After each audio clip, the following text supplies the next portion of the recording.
Thanks for watching. Don't forget to like, comment, share and subscribe to Mufti Tariq Masood, famous scholar. رہا ہوں کہ اسلام کا ایک دوسرا رخ یہ بھی ہے، اخلاق بھی ہیں ساتھ ساتھ تلوار بھی ہے. وہ کہتے ہیں نا کہ گھی اگر سیدھے طریقے سے نہ نکلے تو ٹیڑھی انگلی سے نکالو، ٹھیک ہے، کیونکہ اسلام دین فطرت ہے. فطرت اللہ التی فطر الناس علیہا، جس فطرت پہ اللہ نے انسانوں کو پیدا کیا اس فطرت سے ہٹ کر، گراؤنڈ ریالٹی سے ہٹ کر اسلام بات نہیں کرتا. تو دنیا میں ہمیشہ سے دو طرح کے لوگ رہے ہیں، ایک وہ ہوتے ہیں جو بات سنتے ہیں سمجھتے ہیں، اور دوسرے وہ ہیں جو نیوٹرل رہتے ہیں. لکم دینکم ولی دین، وہ کہتے ہیں تمہارے لیے تمہارا، ہمارے لیے ہمارا. ان کو اسلام دعوت دیتا ہے آ جاؤ، نہیں آتے تو تمہاری مرضی ہے بھائی، آخرت میں جواب دے دینا اللہ کو، جہنم کی آگ ہے. لیکن کچھ ایسے ہوتے ہیں جو نہ خود چین سے بیٹھتے ہیں اور نہ دوسروں کو چین سے بیٹھنے دیتے ہیں، وہ اخلاق سے نہیں مانتے. تو اگر اسلام میں صرف اخلاق ہی اخلاق ہوتے، اخلاق تو ہیں لیکن صرف اخلاق نہیں ہیں، صرف اخلاق ہی اخلاق ہوتے اور صرف یہی ہوتا کہ بس محبت محبت محبت، تو یہ جو شرپسند لوگ ہیں نا یہ کھا جاتے ہیں ہمیں. اب مجھے ایک بات بتاؤ، یہ جو دو جہاز آئے، ٹھیک ہے نا، اور ان کے پائلٹ کو ہم نے کافی پلا کے واپس بھیجا، اگر ہم ان جہازوں پہ میزائل نہ مارتے ہمارے فوجی، اور ہم کہتے چونکہ اسلام میں اخلاق ہیں، بم تو ہے ہی نہیں اسلام میں، اسلام تو کہتا ہے اخلاق سے اپنی بات پھیلاؤ، تو یہ دو جہاز کے بجائے پھر مزید 10-20 اور آتے کہ نہیں آتے؟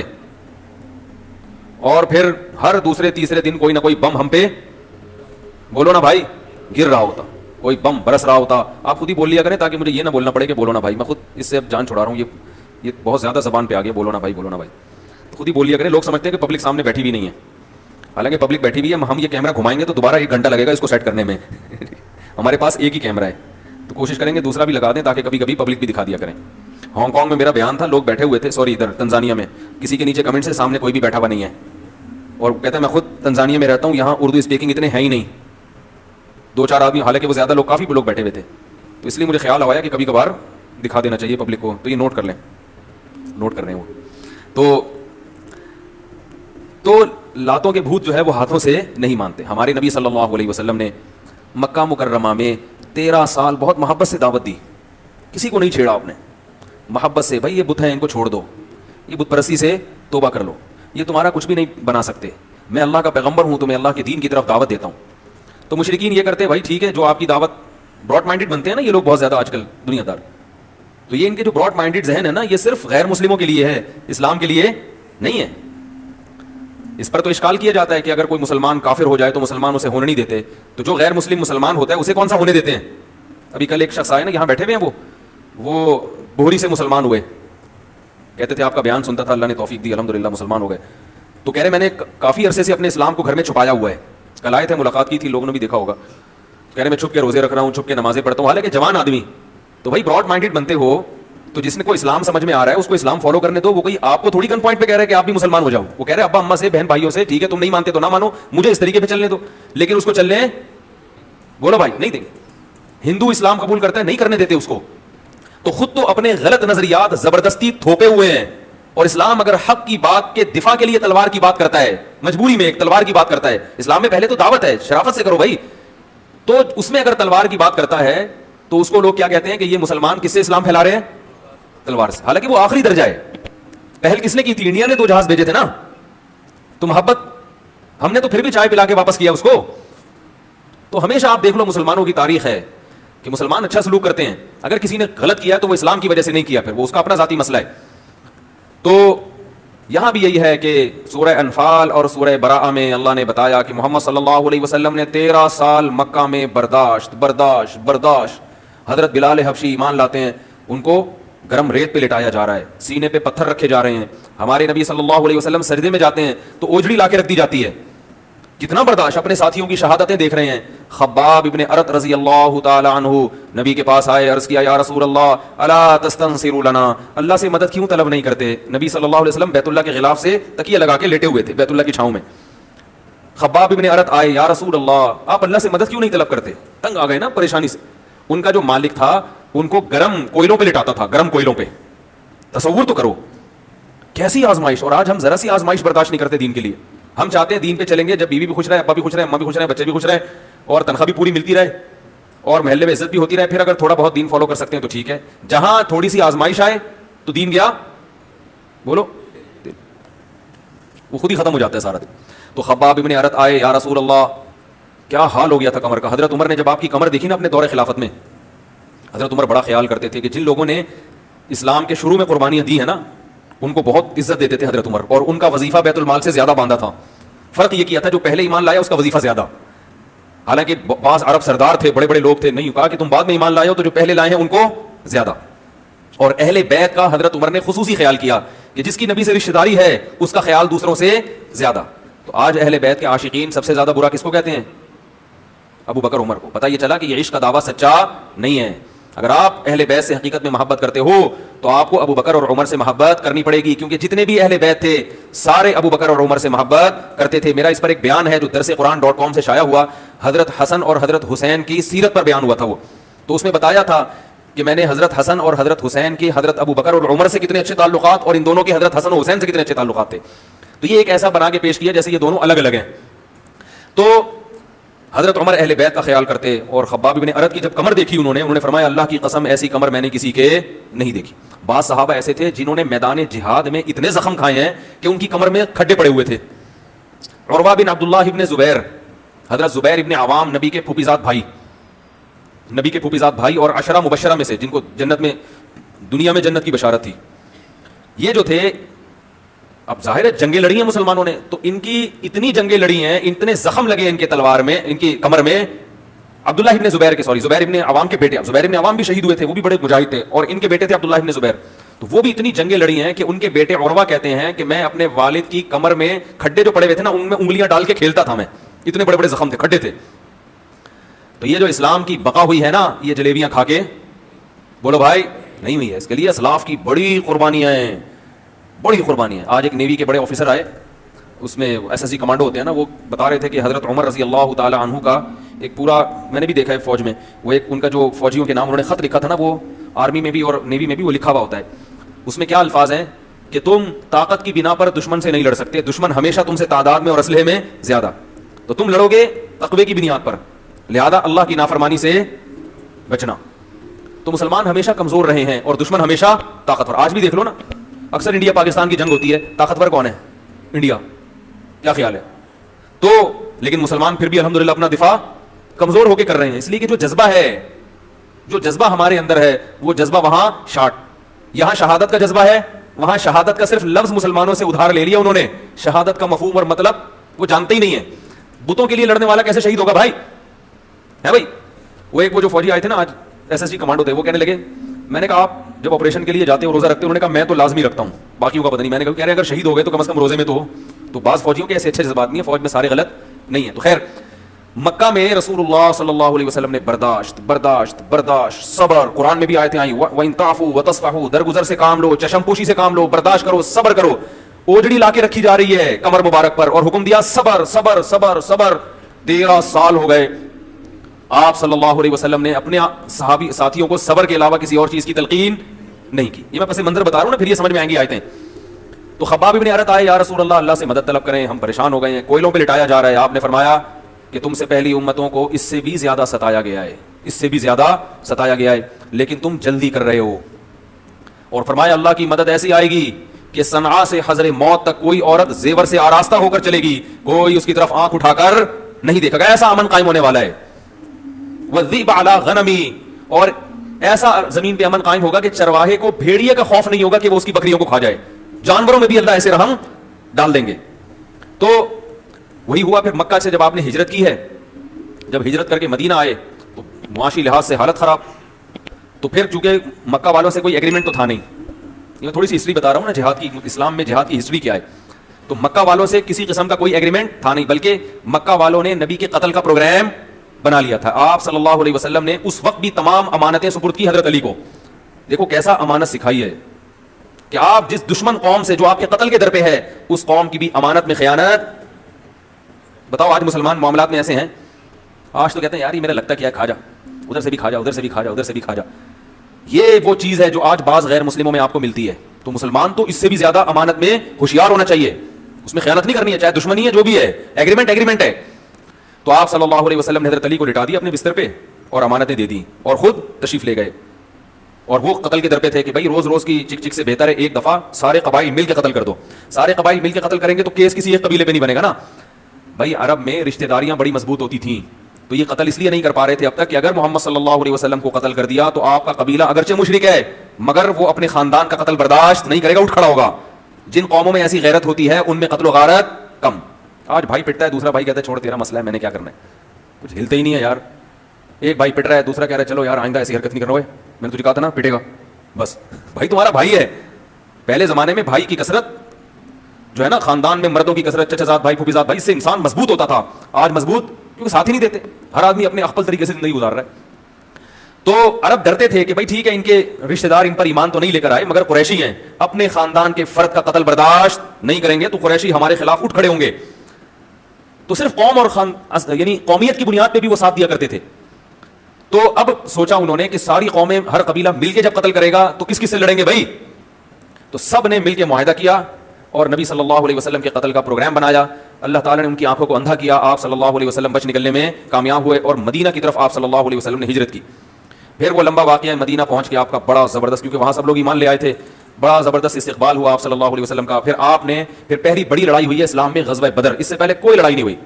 وہ لڑائی ایسے ہوئی ہے کہ چونکہ کوئی ایگریمنٹ تو تھا نہیں, مکہ ایک الگ ریاست, مدینہ ایک الگ ریاست. جب دو ملکوں میں کسی قسم کا کوئی ایگریمنٹ نہیں ہوتا تو پوری دنیا کا آج بھی یہ قانون ہے کہ دونوں کے لیے ایک دوسرے کا خون حلال ہوتا ہے کہ بھائی تم اگر ادھر آئے تو ہم تم, جیسے آپ آج اگر بغیر کسی ویزے اور پاسپورٹ کے کسی یورپ میں ہجرت کر کے چلے جائیں تو بارڈر پہ گولی مار دیتے ہیں نا. کیا ہو گیا, کوئی انڈین اگر بغیر پاسپورٹ ویزے کے پاکستانی بارڈر پہ پکڑا جائے تو آرمی کو حق ہے کہ گولی مار دے. یہاں کا بندہ وہاں جائے تو ان کو حق ہے نہ مارے, ایک الگ بات ہے, مارنی چاہیے نہیں چاہیے یہ الگ بات ہے. لیکن پوری دنیا میں ایک لا ہے کہ بغیر ایگریمنٹ کے اگر کوئی ادھر سے ادھر, ادھر سے ادھر گیا تو ہم ذمہ دار نہیں ہیں. تو وہ اس وقت بھی ایسے تھا. تو مکہ والوں سے کوئی ایگریمنٹ نہیں تھا بلکہ باقاعدہ لڑائی تھی. تو ایک قافلہ آ رہا تھا شام کے راستے, سمندر کے راستے, مدینہ کے قریب سے گزرتے ہوئے, اس نے جانا تھا مکہ.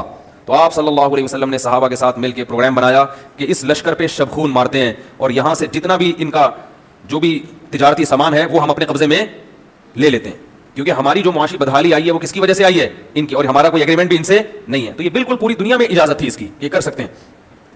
تو اب چونکہ بہت تھوڑے یعنی شب خون مارنا تھا, گوریلا وار تھی کہ بھائی ایک حملہ کریں گے اور جو آٹا دال بوری جو ملا اٹھا کے لے آئیں گے. تو اس کے لیے بڑی فوج کی ضرورت نہیں تھی. لیکن اللہ کو کچھ اور منظور تھا. اللہ چاہتے تھے بڑی زبردست لڑائی ہو جائے اور میں مسلمانوں کو فتح دے کے یہ ثابت کر دوں کہ میں کس کے ساتھ ہوں, مسلمانوں. اس سے پتہ یہ چلا کہ ہم اسباب کے مکلف ہیں, ہم نے اسباب سے ہٹ کے کام نہیں کرنا.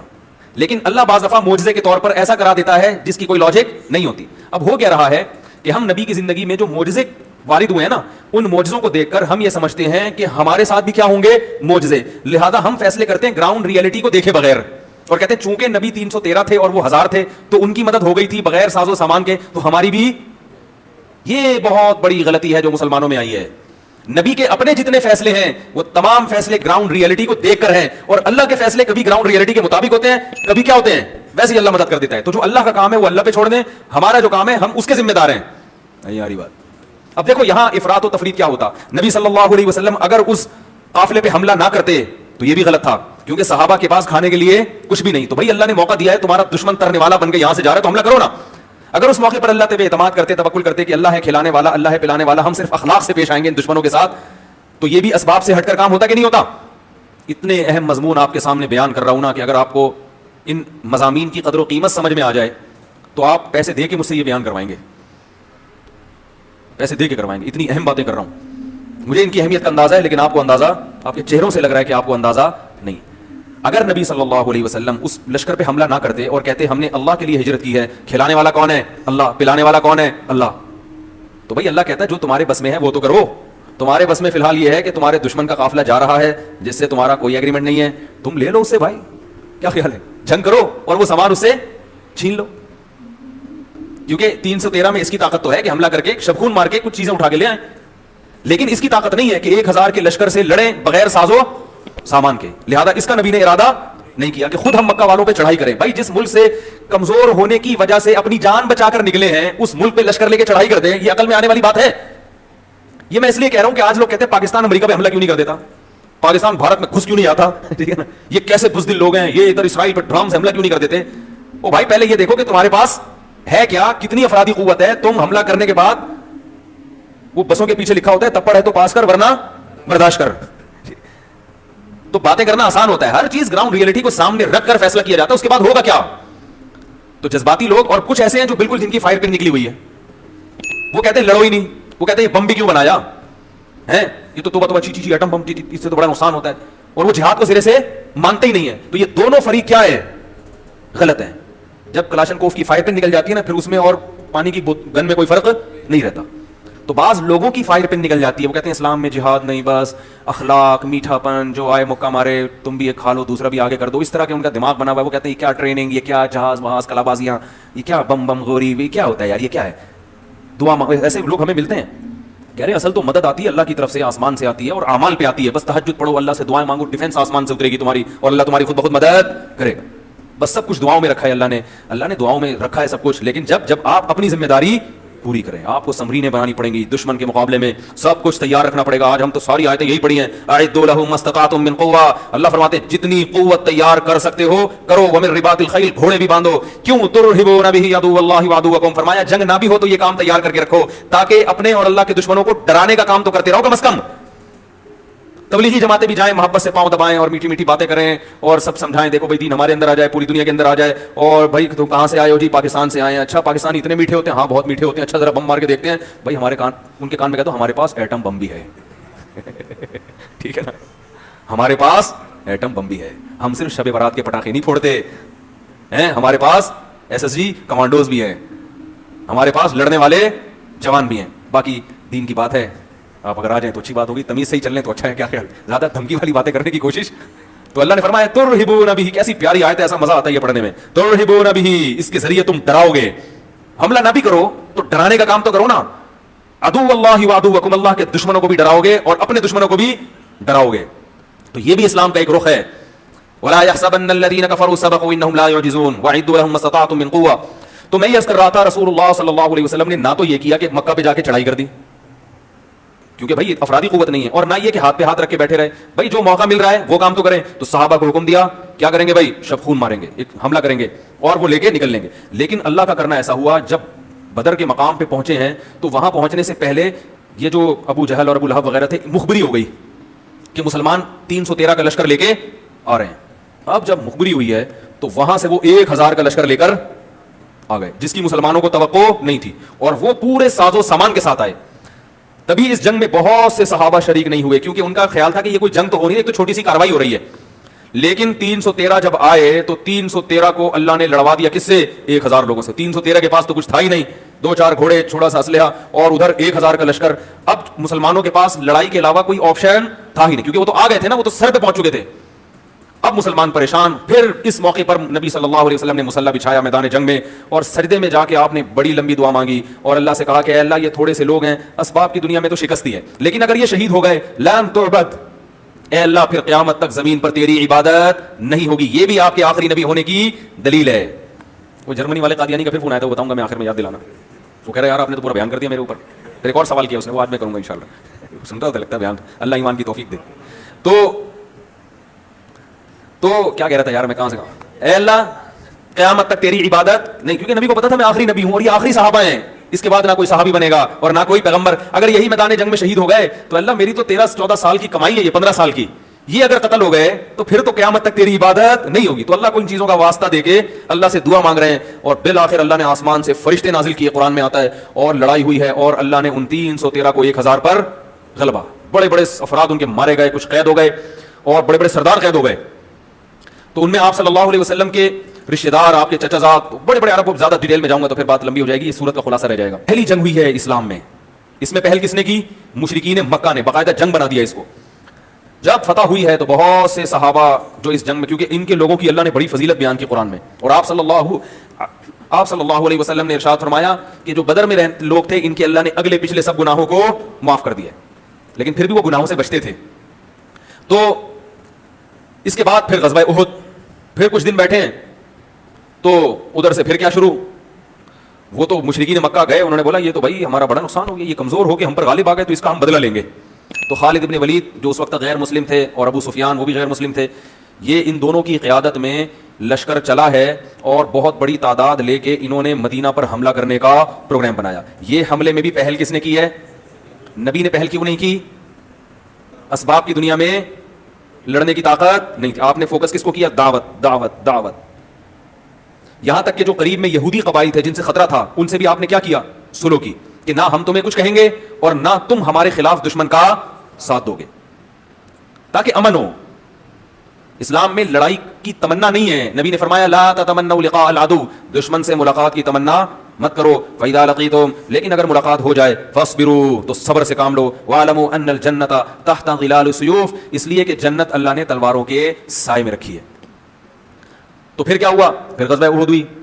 اس میں مشورہ ہوا, بڑی لمبی اس کی تاریخ ہے, مختصر بتا رہا ہوں. صحابہ کرام کو پہلی دفعہ میں تو فتح ہو گئی, مگر ایک حکم کی عدولی کی وجہ سے ایک جگہ وہ چھوڑ دی, تو وہاں سے دشمن نے پلٹ کے دوبارہ حملہ کیا. اور پہلے بدر میں ان کے 70 آدمی قتل ہوئے تھے, اس کے بدلے میں ادھر بڑے بڑے 70 صحابہ شہید ہو گئے, اور جیتی ہوئی جنگ مسلمان ہار گئے. بہت نقصان ہوا. لیکن مشرکین جو چاہتے تھے نا, جو ہدف تھا, وہ ہدف بھی پورا نہیں ہوا, کیونکہ یہ شکست کھانے کے باوجود پھر انہوں نے ہمت کی اور دوبارہ لڑائی کے لیے تیار. تو جب خالد بن ولید کو پتا چلا کہ دوبارہ جنگ کے لیے تیار ہو گئے ہیں, تو وہ لوگ ان کے حوصلے کو دیکھ کر ڈر گئے کہ یار یہ تو اتنا کچھ ہو کے بھی لڑنے والے ہیں. تو پھر وہ نکل لیے وہاں سے. انہوں نے کہا عافیت اسی میں ہے کہ بس جو جیت گئے نا, بدلہ لے لیا نا, بس پتلی گلی سے, پتلی گلی ہر دور میں رہی ہے, صحیح ہے نا, اور پتلی گلی رکھنی چاہیے, یاد رکھو. تو وہ پتلی گلی سے نکل لی. اب اس پر منافقین نے بڑا شور مچایا. جو جہاد اس لڑائی میں نہیں گئے تھے انہوں نے تو ویسے خوشیاں منائی غزوہ احد میں کہ دیکھو ہم تو پہلے کہہ رہے تھے موت کو دعوت دے رہے ہو, اتنا بڑا لشکر آ رہا ہے اور یہ تھوڑے سے لوگ لڑنے جا رہے ہیں. وہ اسی وقت سے پروپیگنڈا کرنا شروع. اس کی وجہ سے بہت سے جو نیک ایمان والے لوگ ہیں وہ بھی پروپیگنڈے میں آ کے انہوں نے بھی ارادہ کیا کہ ہم بھی نہیں جاتے, کیونکہ جو پروپیگنڈا کرنے والے لوگ ہیں نا, کانا پھوسی کرنے والے ہوئے, تجھے پتا ہے کیوں خیریت تو ہے, ابے یہ مروانے والے لوگ ہیں. آپ نے دیکھا ہوگا جب بھی کوئی اچھی دعوت چلتی ہے نا, اس قسم کے شرپسند ہمیشہ ہوتے ہیں. تو وہ ایسی باتیں کرنے لگے, بھائی یہ تو جنگ تھوڑی, لو نعلم قتالا, یہ جنگ ہوتی تو ہم اس میں جاتے, یہ جنگ تھوڑی ہے, تو خودکشی ہے. بھائی تھا بھی تو مدینہ کے اندر رہ کے ڈیفینس کر لیتے, باہر جا کے لڑنا, ہم کمزور ہیں, یہ تو خودکشی. ایسی ایسی باتیں کی کہ ایک صحابہ کی ایک جماعت جو مومن تھی ان کا بھی ارادہ ہو گیا کہ بھائی واپس چلو. لیکن پھر اللہ نے ان کے دلوں کو تھاما اور ان کو پھر اللہ نے جنگ میں جانے کی توفیق دی, جس کا قرآن میں اللہ نے ذکر کیا ہے کہ ان پر شیطان کو غالب نہیں آنے دیا اللہ تعالیٰ نے. تو یہ منافقین خوشی سے بغلے بنانے لگے اور کہنے لگے دیکھو ہم تو کہہ رہے تھے نہیں جاؤ, اچھا ہم بھی بچ گئے, اور یہ لوگ جو گئے ہیں شہید ہو گئے اور نقصان ہو گیا, زخمی ہو گئے. تو اس پہ اللہ نے قرآن میں آیتیں نازل کی, وَلَا تَحْسَبَنَّ الَّذِينَ قُتِلُوا فِي سَبِيلِ اللَّهِ أَمْوَاتًا, یہ جو شہید ہو گئے ہیں نا یہ تم سے بہتر رہے ہیں, ٹھیک ہے نا, ان کو جو اللہ نے مقام اور درجات دیے ہیں. اور پھر اللہ نے کہا کہ تم اپنے آپ کو موت سے بچا کے دکھاؤ, مرو گے تم بھی, اور آج مر گئے کہ نہیں مر گئے, کتنے دن زندہ رہ لیے. اور اللہ نے فرمایا ایمان والو یہ نہ کہا کرو کہ اگر وہ نہ جاتا تو یوں ہو جاتا, اللہ موت دیتا ہے, اللہ زندگی دیتا ہے. اللہ کے راستے میں قتل ہو گئے تو یہ موت بستر کی موت سے 1000 گنا بہتر ہے. تو اور بڑے بڑے قلعوں میں بھی اگر چھپ جاؤ نا, تو جن کی مقدر میں موت ہے, موت ان کو لا کے پچھاڑے گی. تو اس لیے موت سے نہیں ڈرنا چاہیے, بستر پہ بھی موت آئے گی, اور میدان جنگ میں اللہ بچانے والا ہوگا تو وہاں بھی بچ جائے گا. تو اس لیے اللہ نے ڈرایا کہ مسلمان کو بتایا کہ مسلمان میدان جہاد میں موت کی وجہ سے پیچھے نہیں رہتا. یہ تو منافقین کا کام ہے. پھر کیا ہوا؟ پھر جناب واپس جب مسلمان شکست کھا کے آئے ہیں اور منافقین کی یہ اور الٹی سیدھی باتیں نبی برداشت کرتے رہے ہیں, یہاں بھی نبی نے یہ نہیں حکم دیا کہ جتنے منافقین ہیں لین میں کھڑا کر کے گولی سے اڑا دو سب کو. یہ ہمارے جذباتی دینداروں کے نا یہ جذبات ہوتے ہیں. اب مارا سالے کہتے ہیں نا لوگ. ایک دفعہ کیا ہوا, وہ پرانی وقتوں کی بات ہے, تو بابری مسجد جب شہید ہوئی تھی نا, تو ایک نوجوان بڑا اچھل رہا تھا, ان کو چاہیے کہ چڑھا دیں فوج, ہے کیا کریں. میں نے کہا بھائی بابری مسجد شہید ہونا تو بڑا غلط ہوا, اور حکومت کو احتجاج بھی کرنا چاہیے جو کہ حکومت نہیں کر رہی, لیکن فوج ایک دم چڑھا دیں. اور پھر میں نے کہا وہاں سے بھی جہاز آئیں گے, بم آئیں گے, تو سب سے پہلے کون بھاگے گا؟ میں نے کہا آپ بھاگو گے, کیونکہ اکثر جو جذباتی باتیں کرتے ہو گرجتے ہیں وہ برستے. بولو بھائی فوج بھاگے نہ بھاگے, ہم بھاگے نہ بھاگے مجھے نہیں پتا, لیکن میں نے کہا سب سے پہلے, کیونکہ ہمارا مشاہدہ ہے کہ جو زیادہ بولتے ہیں نا وہ وقت پر کیا ہو جاتے ہیں. تو یہ لفظ نکال دینا بھائی, لکھ لو. تو نبی صلی اللہ علیہ وسلم نے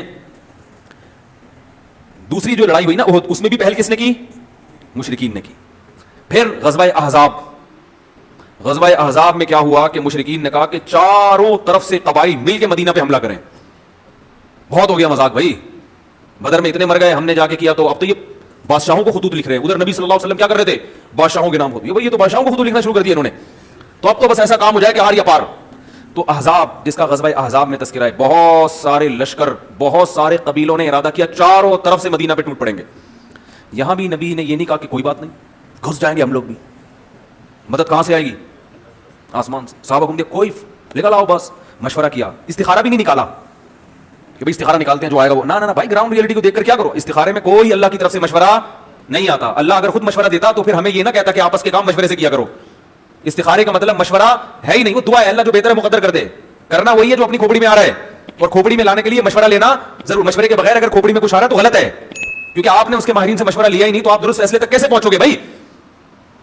تو اس لیے مشورے کی اہمیت زیادہ اسلام میں.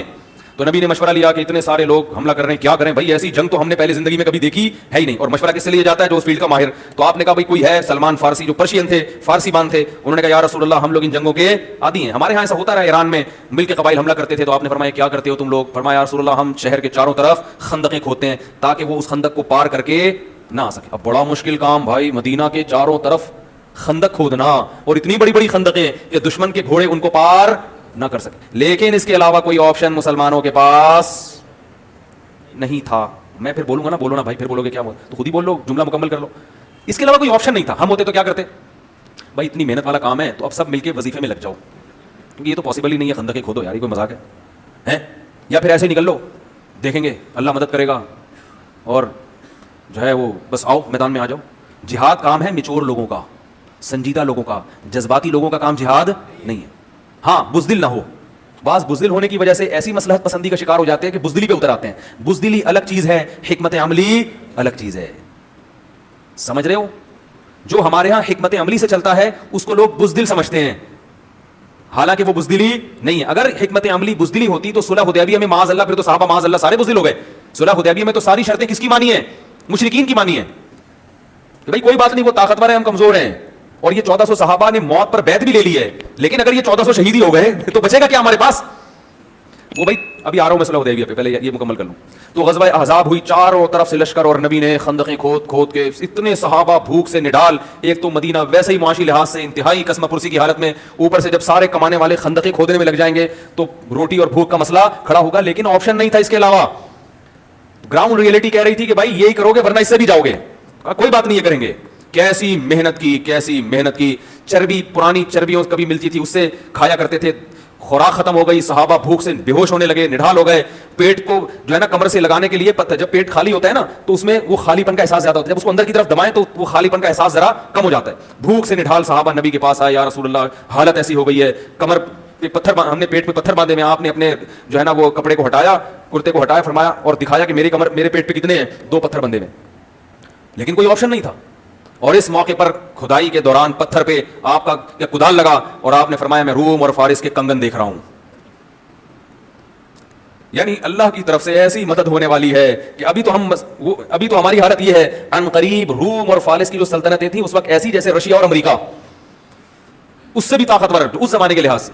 1000 سال سے حکومت بنی ہوئی تھی ان کی, اور دنیا کی کوئی طاقت رومن امپائر کو گرا نہیں سکی تھی. اور یہ کمزور جو ابھی اپنے دفاع میں لگے ہوئے ہیں, اور نبی ان کو بشارتیں دے رہے ہیں کہ اسی طرح استقامت سے ڈٹے رہو. ان قریب روم اور فارس کے بادشاہوں کے جو کنگن ہیں وہ تمہارے ہاتھ میں, وہ تمہاری ملکیت میں آنے والے ہیں. اور حضرت عمر کا دور تھا اور مسجد نبی میں سونے چاندی کے ڈھیر لگے ہوتے تھے. سونے چاندی کے کیسے اللہ نے وعدہ, لیکن انہوں نے اپنا کام پورا کیا. آج ہمارے یہاں کوئی صوفی ہے تو صوفی وہ ذکر اذکار میں, اور وہ ادھر آتا ہی نہیں ہے. اور اگر کوئی جہاد کی طرف جاتا ہے, آرمی میں جائے گا, کوئی بڑا آفیسر بنے گا, تو وہ اتنا لبرل ہو جاتا ہے کہ مذہب سے اس کو تعلق رہتا ہی نہیں. روزے بھی چھوٹ رہے ہیں, نمازیں بھی چھوٹ رہی ہیں. تو بھائی دونوں چیزیں ضروری ہیں. تو پھر کیا بنا, پھر اللہ کی طرف سے معجزے ظاہر ہوئے. مشہور واقعہ ہے کہ وہ ہانڈی میں ڈھکن ہٹایا نہیں اور وہ نکالتے جا رہے ہیں اور صحابہ پیٹ بھر کے. تو معجزے ایسے موقع پر ہوتے ہیں کہ جب اپنا کام کریں. آج بھی میں نے دیکھا بعض لوگ کیا کرتے ہیں, ڈھکن نہیں ہٹاتے. میں نے دیکھا وہ ڈھکن نہیں ہٹاؤ, بس یہاں سے نکالتے رہو.